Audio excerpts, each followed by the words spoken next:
This is the largest sexual medicine research center in the world.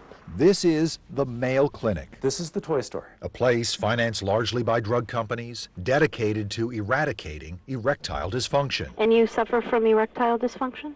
Yes. And these are 5 of the clinic's grateful patients. Regular guys ushering in this brave new world of sexual medicine. Meet Wes, Tolman, Joe, Kurt, and John.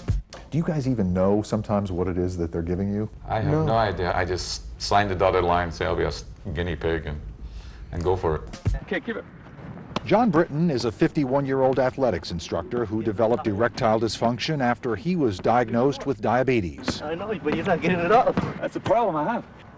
He deals with it quite well and with a great sense of humor. That's what caused the ED. Over the past 8 years, John has tested several drugs, including Viagra, with mixed success. Put her under! He and his wife Tracy record their results in diaries and questionnaires. I couldn't tell you the names of any of them, but I always know whether it works or not. She does get benefits out of it. So. Yes. Some of the most dramatic effects have come from a new pill called Cialis. Its effects can last up to 36 hours. Its nickname, the Weekender. It was exciting to feel like, oh, I got all my magic powers back and keep going at it. And obviously my wife was happy and I was happy. Thanks to clinical testing by couples like John and Tracy, Cialis was approved by the FDA. It is the most recent prescription medication to challenge the reigning ED champ, Viagra. First time the Viagra worked, I just wanted to go screaming Eureka and running around the room. Retired businessman Tolman Jeffs, a prostate cancer survivor, is one of the early heroes of the revolution. He was one of the first patients in the world to test Viagra in one of Dr. Padmanathan's experiments 8 years ago. And I've been a user of Viagra ever since. The rest, as we now know, has become medical, social, and marketing history. You know, it's a little embarrassing to talk about ED, but it's so important to millions of men and their partners. I actually think that's a terrific ad for a few reasons. Legendary New York advertising executive Donnie Deutsch says that even though the Bob Dole ad never mentioned the name of the product, it put Viagra on the cultural map. How big a brand name is Viagra? Okay. Viagra is a huge name, and it's almost become a generic name. In other words, Viagra is not just the name of a pill, it's the cure to the problem. It's the drug, it's the Kleenex, if you will. For millions of men like Tolman Jeffs, Viagra was the magic pill they'd been waiting for.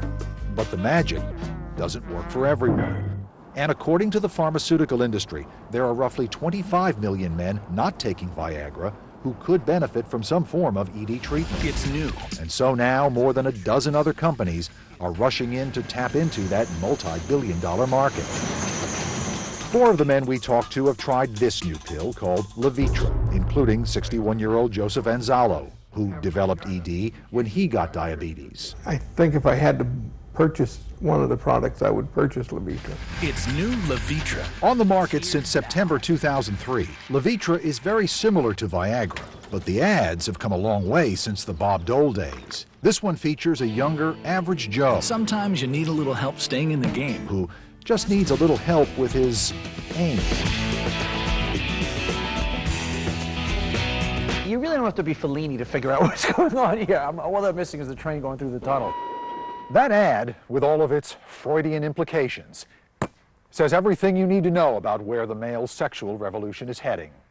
ED, erectile dysfunction, is old news. EQ, erectile quality, is now the name of the game. It's obvious that the makers of these medicines are going for a younger audience. It's basically they're going, I think, for anybody that has sex.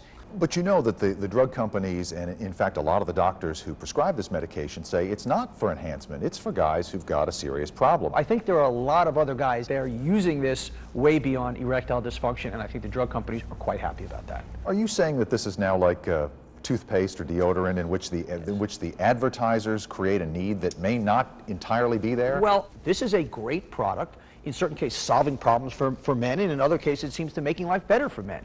Advertisers do not create that. They are certainly exploiting it. They're certainly hitting that nerve, and welcome to America. Back at the Mayo Clinic in the secure medicine closet, are still more drugs awaiting FDA approval and a chance to get in the game. There's always a better way to make a medication, and everyone keeps on trying. Some of the newest medications may eventually render all these pills obsolete. 61-year-old CPA Wes Witt, a prostate cancer patient, has been trying a cream called Alprox TD. We have the patient apply it towards the tip of the penis. Unlike the Viagra and the Levitra he tried with limited success, Oh, no. Wes says that with the cream, the results were nearly instant and automatic. I was obviously quite relieved and very, very excited when I found out I could be a man again. But perhaps the most truly revolutionary treatment in the pipeline is this nasal spray, recently tested by 45-year-old photographer Kurt Huttner, the group's lone bachelor. Like many younger ED patients, Kurt has no other serious health problem.